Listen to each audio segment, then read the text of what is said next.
நீங்க முன்னால் பார்க்கக்கூடிய சில புகைப்படங்களை பார்க்க முடியும். அது என்ன புகைப்படம் என்று சொல்லி சொன்னால், இஸ்ரேலுடைய ரிஷோன் லிசியோன் என்கிற ஒரு பகுதி இருக்கிறது. இது இஸ்ரேல் ஆக்கிரமிக்கப்பட்ட பாலஸ்தீனம். இஸ்ரேல் நான் சொல்ற எல்லாமே ஆக்கிரமிக்கப்பட்ட பாலஸ்தீன பகுதிகள். பாலஸ்தீனா இஸ்ரேலா மாதிரி இருக்குது. அதுல இருக்கக்கூடிய ரிஷோன் லிசியோன் என்கிற பகுதி, அந்த பகுதியின் மீது ஈரான் நடத்தி இருக்கக்கூடிய இன்றைய தாக்குதல்ங்கிறது முன்னாடி நீங்க பாப்பீங்க. நானே ஆரம்பத்துல போட்டோ பார்த்து நினைச்சேன்னு கேட்டா, இது கலிபோர்னியா காட்டுத்தீல வந்த போட்டோஸோ அப்படின்னு நினைச்சேன். உண்மையாவே நினைச்சேன். அதனால பிறகு எடுத்து இன்னும் 1-2 வாட்டி செக் பண்ணி பார்த்தோம். பார்த்தா அவங்க பிபிசியை போட்டு வச்சிருக்காங்க. திரும்ப ஆயத்துல்லா அலி காமனி என்ன சொன்னாரு, மரணத்தை விட உச்சகட்ட வலியை உங்களுக்கு தருவோம்.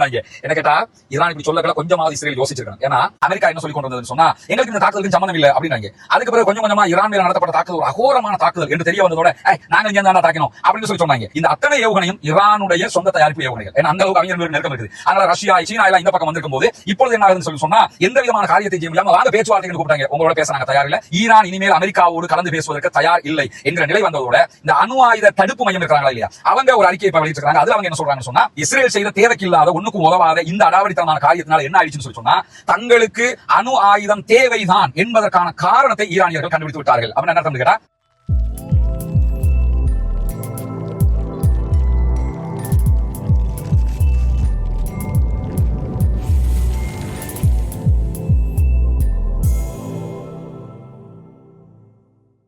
அஸ்ஸலாமு அலைக்கும் வரஹ்மத்துல்லாஹி வபரகாத்துஹு. அன்பிற்கினிய சகோதர சகோதரிகளே, நம் அனைவர் மீதும் ஏக இறைவனுடைய அமைதியும் கருணையும் உண்டாகட்டுமாக என்ற பிரார்த்தனைகளோடு இந்த வீடியோவும் ஒரு மகிழ்ச்சிகரமான வீடியோவாகத்தான் நமக்கு அமைய போகுதுங்கிறதுல எந்த சந்தேகமும் இல்ல. காரணம் என்னன்னா, அப்பாவி பொதுமக்கள் மீது காசாவில தொடர்ந்து குண்டுகளை போட்டு கொலை செய்து கொண்டிருந்தது இஸ்ரேல். அந்த தாக்குதல்களோட சேர்த்து பக்கத்துல லெபனான்லயும் தாக்கிட்டு இருந்தாங்க. அதை தாண்டி யமன்ல ஊடுருவி தாக்கினாங்க. சிரியாவில் இருக்கிற அப்பாவிகள் மேல தாக்கினாங்க. இப்படி ஈராக்ல போய் தாக்கினாங்க. நினைச்ச இடத்துக்கெல்லாம் நாங்க தாக்குவோம். உலகத்துல எல்லாம் கைகட்டி பாத்துக்கிட்டு இருக்கேன். நாங்க மட்டும் தான் எல்லாத்தையும் பண்ணுவோம். நீங்க யாரா என்கிட்ட கேள்வி கேட்கறதுன்னு சொல்லி அந்த வம்படியாக ஒரு பேட்டை ரவுடி மாதிரி உலகம் முழுக்க சுத்திக்கிட்டு இருந்ததுதான் ஜியோனிஸ்டுகள், இந்த யூதர்களுடைய இஸ்ரேலிய தேசம். இந்த தேசத்துக்கு இப்ப என்ன நடக்குதுன்னு சொல்லி பாத்தீங்கன்னா, எங்க ஊர்ல ஒரு பழமொழி சொல்லுவாங்க, மரம் கொத்திட்டு போய் வாழை மரத்தை கொத்துமா அப்படிம்பாங்க.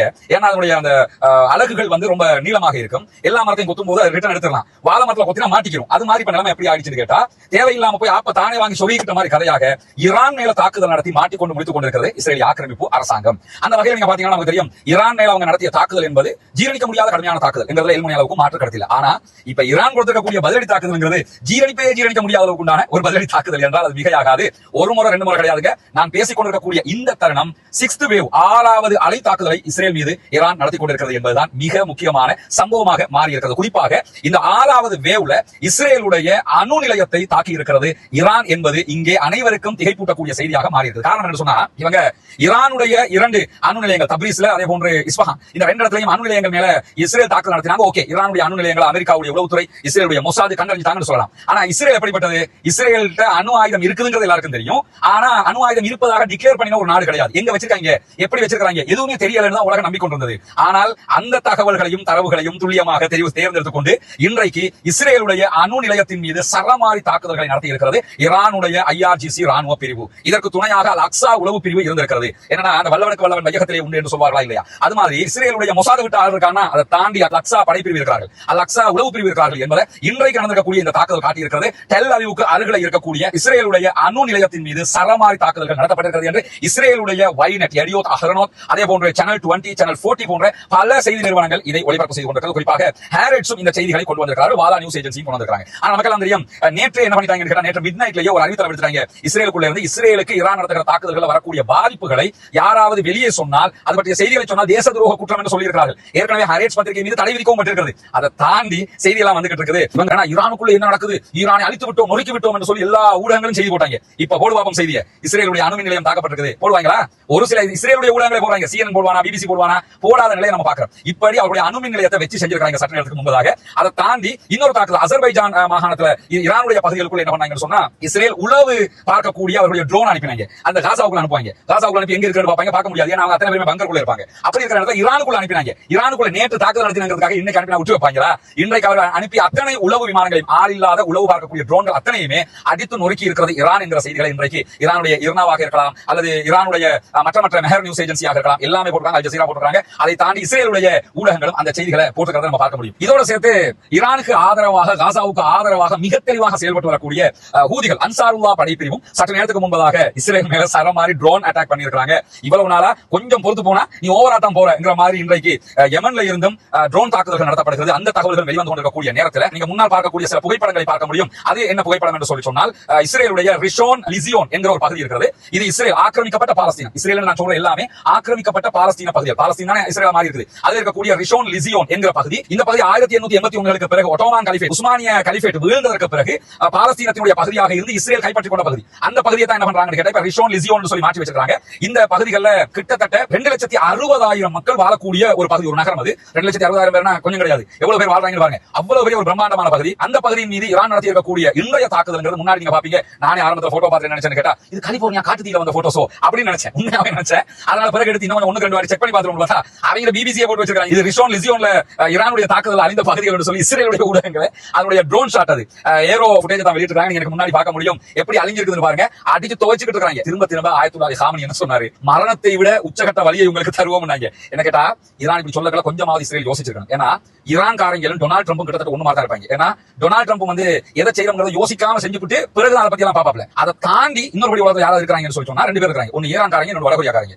செய்யறதை செஞ்சு விளைவுகள் அப்புறம் பார்த்துக்கலாம் அப்படின்னு இருக்கிறவங்க பொறுமையாக எவ்வளவோ போய் பார்த்தாங்க. பொறுமை எல்லையை மீறிடுச்சு. அதனாலதான் இப்ப வச்சு செஞ்சுக்கிட்டு இருக்காங்க. இஸ்ரேல் ஈரான் மேல வேவ்ஸ் அடிச்சாங்க. 6 கட்ட தாக்குதல்களை நடத்தி இருந்தார்கள். இன்றைக்கு காலையில் ஈரான் மேல அவங்க ட்ரோன் அட்டாக் பண்ணாங்க, விமான தாக்குதல் நடத்தினாங்க. அது எல்லாத்தையுமே தாராளமாக ஈரான் முறையடித்திருக்கிறது. முறையடித்து தான் 6th வேவ் 6வது கட்ட தாக்குதலை மீண்டும் தொடர்ந்திருக்கிறார்கள். அமெரிக்காவுடைய கருத்து பிரகாரம் இந்த தாக்குதல்கள் இன்னும் குறைந்தது 1 வாரமாவது தொடரும் என்று அமெரிக்கா நினைக்கிறது. அதை பொறுத்து பார்ப்போம் என்ன நடக்குது. இப்ப இந்த அமெரிக்க அதிபர் டொனால்ட் ட்ரம்பினுடைய கொஞ்சம் காமெடி கதைகள் இருக்குது. அதை தனி வீடியோவாக இன்னொரு வீடியோ நம்ம பார்க்கிறோம். அந்த வீடியோ மறக்காமல் பார்த்துக் கொள்ளுங்கள், இணைந்து கொள்ளுங்கள். தொடர்ந்து நம்முடைய வீடியோக்களை பார்ப்பதற்காக ரஸ்மின் மயசி நியூஸ் என்கிற நம்முடைய சேனலை சப்ஸ்கிரைப் செய்யாத சகோதரர்கள் சப்ஸ்கிரைப் செய்து கொள்ளுங்க. அதே மாதிரி ரஸ்மின் மயசி அப்டேட்ஸ் என்கிற நம்முடைய மற்ற சேனலையும் சப்ஸ்கிரைப் செய்து கொள்ளுங்க. அதுலயும் இதை மாறி மாறி நம்ம வீடியோக்களை போட்டுட்டு இருக்கோம். நம்முடைய டெலிகிராம் சேனலுடைய லிங்க் ரஸ்மின் மயசி என்கிற என்னுடைய Facebook பக்கத்துல லிங்க் நம்ம போட்டுருக்கோம். நம்முடைய வாட்ஸ்அப் சேனலையும் இந்த லிங்க் டெலிகிராம் லிங்க் போட்டுருக்கோம். அதில் இணைந்து கொள்ளுங்கள். ஏன்னா அது நிறைய இதுல போட்டோஸ் வீடியோஸ் நம்ம பகிர்ந்து கொண்டிருக்கிறோம். ரொம்ப முக்கியமான செய்திகள், மறவாமல் இணைந்திருங்கள், மகிழ்ச்சியோடு இணைந்திருங்கள். பாலஸ்தீன மக்களை அழித்து ஒழித்தவர்கள் தற்போது ஒளிந்து கொண்டிருக்கிறார்கள் என்கிற செய்திகள் நிறையவே வெளியாகி கொண்டிருக்கிறது. அந்த செய்திகளையும் அடுத்த வீடியோவில் உங்களோடு பகிர்ந்து கொள்கிறேன்.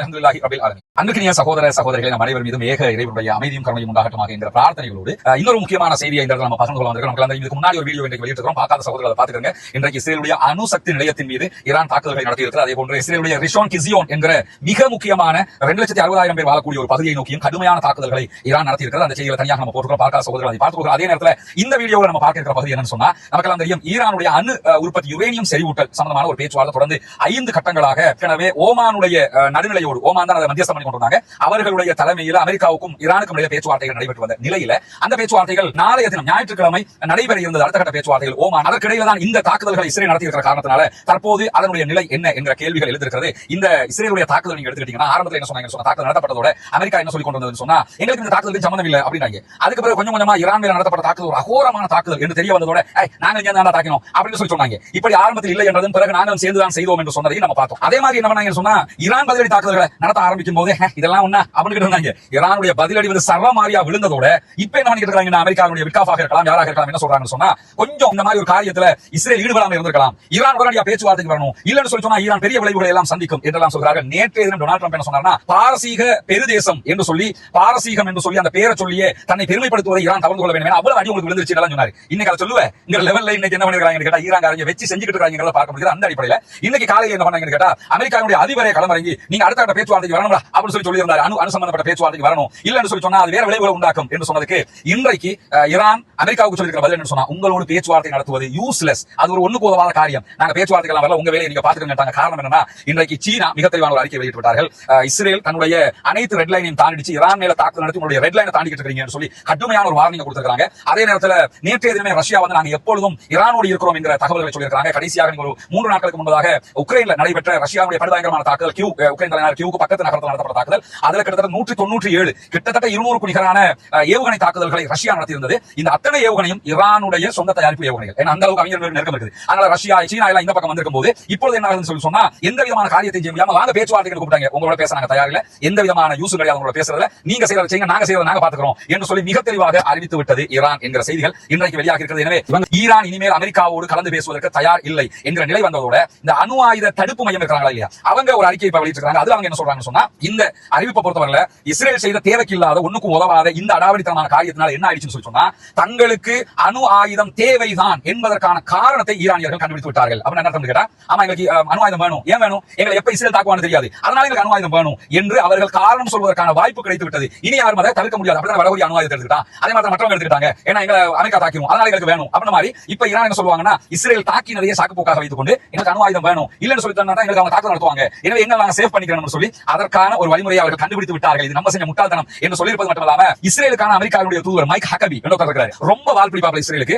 அவர் வெளியிட்டிருக்கக்கூடிய அறிக்கையில் என்ன சொல்றாருன்னு சொன்னா, நேற்று இரவு மட்டும் 5 தடவை ஓடி இருக்கிறேன் பங்கருக்குள்ள அப்படிங்கிறாரு. ஒரு தடவை 2 தடவை வயசு மனுஷன், ஒரு தடவை 2 தடவை இல்ல 5 தடவை நான் பங்கருக்குள்ள ஓடி இருக்கிறேன், அந்த அளவுக்கு அடிச்சாங்களா அப்படின்னு சொல்லி இப்படி ஒரு பயங்கரமான தாக்குதல் நாங்க பார்க்கலாம்னு சொல்லி அந்த ஆளுக்கு என்ன சொன்னாங்க தட்டி, எக்ஸ்கியூஸ் மீ மைக் ஹக்கபி, நீங்க மைண்ட் வாய்ஸ் எல்லாம் வெளியில பேசிக்கிட்டு இருக்கீங்க, உள்ளுக்குள்ள இருக்க வேண்டியதெல்லாம் வெளியில பேசிக்கிட்டு இருக்காங்க, எவ்வளவு பெரிய அகோரமா அடிச்சாங்க, எவ்வளவு அடிச்சாங்க பாத்தீங்களா, நம்ம சின்ன விஷயம் நினைச்சுக்கோங்களா, இப்படி 2 பேர் பேசிக்கணும், அதெல்லாம் மீடியாவில் வந்து பேசிக்கிட்டு இருக்காப்ல. நான் நினைக்கிறேன் அது சொல்லுவாங்க 2 பேர் சந்திச்சு பேசிக்கணும், அவங்க சுகர் இருக்கா, ஆமா எனக்கு பிபி இருக்குது, இந்த மாதிரி பேசிக்கிற மாதிரி என்ன பேசிக்கிறாங்கன்னு சொன்னா, நேத்து நீங்க எத்தனை வாட்டி ஓடுனீங்க, நான் 4 வாட்டி, நீ 4 வாட்டி, நான் 5 வாட்டி ஓடுங்கன்னு சொல்லி மைக் ஹக்கபி மைக்கு முன்னாடியே வந்து பேசியிருக்கக்கூடிய கேவலமான நிலையில உருவாகி இருக்குது. அந்த சில பேர் அந்த அவங்க தேடி பிடிக்கணும். கொஞ்சம் பேர் இந்த Facebookல வந்து சவுதி எப்படி தெரியுமா சொல்லி ஈரான் நயவஞ்சகர்கள் அடிப்பைங்களா அப்படிப்பைங்களா இருக்கிறாங்க. அவங்க மார்க்க ரீதியாக அவர்களுக்கு நமக்கு 1000 முரண்பாடு இருக்குது. ஆனால் அரசியல் ரீதியாக இந்த ஜியோ பொலிட்டிக்ஸ் ரீதியாக இடதுசாரி நிலையில நின்று கொண்டு வலதுசாரிகளை இந்த அமெரிக்கா போன்ற நாடுகளை எதிர்ப்பதற்கு ஒரு துணிவோடு நிற்கக்கூடியவர்கள் அவங்க வச்சு செஞ்சுட்டு இருக்காங்க. மைக் ஹக்கபி 5 வாட்டி ஓடுற நிலைமை வந்துருச்சா இல்லையா, அந்த மாதிரி ஒரு நிலைமை உருவாகி இருக்கக்கூடிய நேரத்தில் சற்று முன்னால் வெளியாக இருக்கக்கூடிய இன்னும் தகவல் என்ன சொன்னா, இந்த 6th வேவ் அடிச்சாங்க இல்லையா, 6ஆம் கட்ட தாக்குதல்களை ஈரான் இஸ்ரேல் மீது நடத்தி கொண்டிருக்கிற அந்த 6th வேவ்ல என்ன நடக்குதுன்னு சொல்லி சொன்னால்,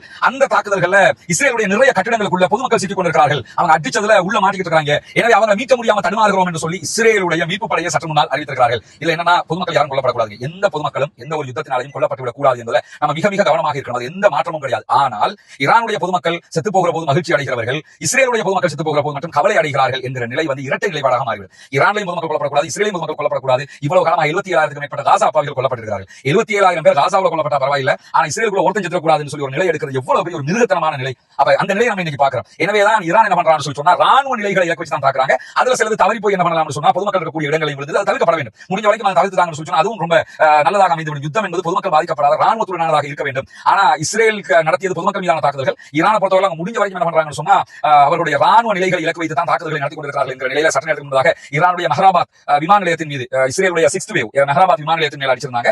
அதுல ஈரான் வெளியிடக்கூடிய அறிக்கையில் என்ன சொல்றாங்க, எங்களுடைய போர் விமானங்களோ, எங்களுடைய சிவிலியன் விமானங்களோ, எங்களுடைய கட்டிடங்களோ, எங்களுடைய ஓடுபாதைகளோ எதுவுமே சேதமடையல, எல்லாம் சேஃப்டியா இருக்குது. சேதமடைஞ்சா நாங்களே சொல்லிக் கொடுத்தாங்க. பொதுவா ஏற்படக்கூடிய சேதங்களையும் அவர்கள் பகிரங்கமாக சொல்லிக் கொண்டிருக்கக்கூடிய நிலையில தான் இந்த தகவல் வந்திருக்கிறது. எனவே ஈரான் இஸ்ரேலை வச்சு செய்யறாங்கிறத கடந்த வீடியோவில் நம்ம சொன்னோம். இந்த வீடியோ நீங்க பார்க்கணும், தொடர்ந்து இணைந்திருங்கள். ரசூல் மேசி நியூஸ் மற்றும் ரசூல் மேசி அப்டேட்ஸ் என்ற 2 யூடியூப் சேனல்களையும் சப்ஸ்கிரைப் செய்ய சகோதரர் சப்ஸ்கிரைப் செய்து இணைந்து கொள்ளுங்கள். அதே நேரத்தில் நம்முடைய டெலிகிராம் சேனல் இணைய சகோதரர்கள் இணைந்து கொள்ளுங்கள். டெலிகிராம் சேனலுடைய லிங்க் இதுக்கு கீழே இருக்குது. அதை இணைந்துக்கிட்டீங்கன்னா உடனுக்குடன் அந்த தகவல்கள் சேர்ந்துவிடும். பாலஸ்தீன வெற்றி வேண்டும், பாலஸ்தீன சுதந்திரம் வேண்டும், பாலஸ்தீன மக்கள் நம்மை போன்ற நிம்மதியானவர்களாக மாற வேண்டும் என்ற உயரிய பிரார்த்தனைகளோடு பாலஸ்தீன அப்பாவிகள் பாதுகாக்கப்பட வேண்டும் என்ற நிலையில் உலகத்தில் இருக்கக்கூடிய எந்த அப்பாவிகள் கொல்லப்படக்கூடாது, தீவிரவாத முடிய வேண்டும், பயங்கரவாதம் இல்லாத வேண்டும், பாலஸ்தீன அப்பாவிகளுக்காக ஜனநாயகரியாவும் குரல் பூமாக வாசல் அல்ஹம்துலில்லாஹி ரப்பில் ஆலமீன். இவங்க தான் அப்துல் ஷுக்கூர் ஏரியா பள்ளியினுடைய தலைவராக பொறுப்பாளராக இருக்கிறாங்க மஹல்லாக்கு. இவங்க வழியாகத்தான் நம்ம இந்த மக்கள் அடையாளம் கண்ட ஆரம்பத்தில் இவங்க தான் இப்படி ஒரு பிரச்சனை இருக்குது மக்களுக்கு முடிஞ்சதை பண்ணுங்கன்னு சொல்லி சொன்னாங்க. அல்ஹம்துலில்லாஹ் அவங்களோட எண்ணம் அல்லாஹ் அவங்களுக்கு பரிபூர்ணமான கூலிய கொடுக்கணும். எந்த விதமான சுயநலன் மற்றும் தனக்குரிய தேவைகள் இருந்தாலும் எதையுமே கவனத்துல கொள்ளாம இந்த மக்களுக்காக பண்ணுங்கன்னு சொல்லி இந்த ஏற்பாடு பண்ணி தந்தாங்க. அல்ஹம்துலில்லாஹ் இன்னைக்கு வேலை ஆல்மோஸ்ட் கம்ப்ளீட் ஆயிடுச்சு. இன்னொரு சின்ன 2 வேலை மட்டும் இருக்குது. இந்த மாசம் கடைசியில நாங்க வீட்டை ஒப்படைச்சிருவோம். அந்த உரிய 5 குடும்பங்களுக்கு கொடுத்துருவோம். இன்னும் 9 வீடுகள் நம்ம கட்ட இருக்குது இன்ஷா அல்லாஹ். அப்படி இருக்கிற போதுதான் கொண்டு வந்த தலைவரை வீடுகளை இதுவரைக்கும் முடிச்ச பகுதியில காட்டியிருக்கிறோம். தலைவர் பார்த்திருக்கிறாரு, எப்படி இருந்துச்சு? அல்ஹம்துலில்லாஹ் கிடைச்சது அப்படியே கொண்டு கொண்டிருக்கிற அவ்வளவுதான். அல்ஹம்துலில்லாஹ் மாஷா அல்லாஹ் ரொம்ப திருப்தியாக எல்லா வேலைகளும் நடந்திருக்குது. அல்ஹம்துலில்லாஹ் சொல்லி அந்த குடும்பங்களுக்கு விரைவில் இந்த மாசத்துக்குள்ள நம்ம அந்த வீடுகளை கையளிச்சுவோம். கையளிச்சதுக்கு பிறகு அடுத்த வீடுகளை கட்டுகிற பணிகளுக்கு 9 வீடுகள் கட்டணும். இதுக்கு உதவி செஞ்ச மாதிரி எல்லோரும் அதற்கும் நீங்கள் உதவி செய்ய வேண்டும். உங்களுடைய உதவிகள் கூட தான் நம்ம இதெல்லாம் பண்ணிக்கிட்டு இருக்கோம். அல்ஹம்துலில்லாஹ் அந்த குடும்பங்களுடைய மகிழ்ச்சி இதில் அடங்கி இருக்குது. அல்லாஹ்வுடைய திருப்பொருத்தம் நமக்கு இதில் அடங்கி இருக்குது. எனவே இதற்கு உதவி செய்திருக்கக்கூடிய அத்தனை பேருக்கும் நாங்க நன்றி சொல்லிக் கொள்வதோடு அல்லாஹ் உங்களுக்கு அருள் புரியணும். அதே நேரத்தில் மற்றும் இன்னும் 9 வீடுகள் இருக்குது, அதுகளை கட்டுறதுக்கும் நீங்க உதவி செய்யணும். ஏற்கனவே நான் சொல்லியிருந்தேன், சில சகோதரர்கள் நமக்கு இதுல 140 ரூபாய் அனுப்பியிருந்த ஆட்களும் இருக்கிறாங்க. 100 ரூபாய் அனுப்பின ஆட்களும் இருக்கிறாங்க. அதை தாண்டி தங்களால் முடிஞ்ச அளவுக்கு தந்த சகோதரர்கள் இருக்கிறாங்க. அதுக்கு சொல்ல வரேன், அவங்க சின்ன ஒரு அமௌண்ட் ஆனாலும் இதை வரணும். அவங்க இது அத்தனை பேரும் சேர்ந்து அதை செஞ்சிருக்கோம், தனியாக செஞ்சதல்ல. அத்தனை பேரும் சேர்ந்து நம்ம இதை பண்ணியிருக்கிறோம். ரொம்ப அருமையாக பார்க்கறதுக்கு நமக்கு சந்தோஷமா இருக்கு. எங்களுக்கு நாங்க எப்படி வீடு கட்டி அப்படி கட்டுவோமோ அதே மாதிரி கட்டியிருக்கிறோம். எங்களால முடிஞ்ச வரைக்கும் அது சரி. அல்ஹம்துலில்லாஹ் இன்ஷா அல்லாஹ் இதை பார்க்கிற சகோதரர்கள், இதற்காக உதவி செய்த சகோதரர் அத்தனை பேருக்கு அருள் புரியட்டும். மற்ற வீடுகளுடைய பணிகளை இது கொடுத்ததோடு நம்ம ஆரம்பிக்க வேண்டியிருக்கு. ஏன்னா அந்த மக்களும் அடுத்த எதிர்பார்ப்போடு இருக்கிறாங்க. எனக்கு அதற்காக உங்களுடைய உதவிகளை வாரி வழங்குமாறு கேட்டுக்கொள்கிறேன். முன்னால் தெரிவிக்கிற நம்முடைய அக்கௌண்ட் நம்பருக்கு நீங்க நேரடியாகவே உங்களால் முடிந்த உதவிகளை தான தர்மங்களை வைப்பு செய்ய முடியும். அதே நேரத்தில் சில நாடுகளில் வைப்பு செய்ய முடியாது என்று சொல்லக்கூடிய சகோதரர்கள் முன்னால் தெரிகிற வாட்ஸ்அப் மற்றும் தொலைபேசி இலக்கத்திற்கு என்ன நீங்கள் தொடர்பு கொள்ள முடியும். தொடர்பு கொள்கிற பட்சத்தில் அதுக்குரிய வழிகாட்டுதல்களையும் நம்ம தரதுக்கு தயாராக இருக்கிறோம். அத்தனை பேரும் இந்த மக்களுக்காகவும் எங்களுக்காகவும் துஆ செய்கிற அதே நேரம் சகோதரர் அப்துல் ஷுக்கூர் அவங்க தான் இதுக்கு முன்னணியான இதனுடைய விதையை போட்டது இவங்க தான். எனக்கு அல்லாஹ் தஆலா அவருக்கு அருள் புரிய வேண்டும் சொல்லி அல்லாஹ்விடத்தில் பிரார்த்தனை செய்யுங்க. எங்களுக்காக நீங்களும் பிரார்த்தனை செய்யுங்க தலைவரே. இன்ஷா அல்லாஹ் அல்லாஹ் பரக்கத் செய்யட்டும். இன்ஷா அல்லாஹ் உங்களுக்கு சந்தோஷம் தானே? உங்களோட முயற்சிக்கு அல்லாஹ் அதுக்குரிய நீங்க எதிர்பார்த்தது நடக்குது இன்ஷா அல்லாஹ். இதுல சிலருக்கு தலைவர் சில ஓடுகள் அந்த மேல அவங்க ஓடு போட போன இடத்துல சில உடஞ்சிருக்காங்க. அதுல மாத்திரத்துக்கு தான் கொண்டு வந்துருக்காங்க. இப்ப மாத்தி விட்டுற மாதிரி மாத்தி விட்டுட்டோம்னா சரியாயிரும் இன்ஷா அல்லாஹ்.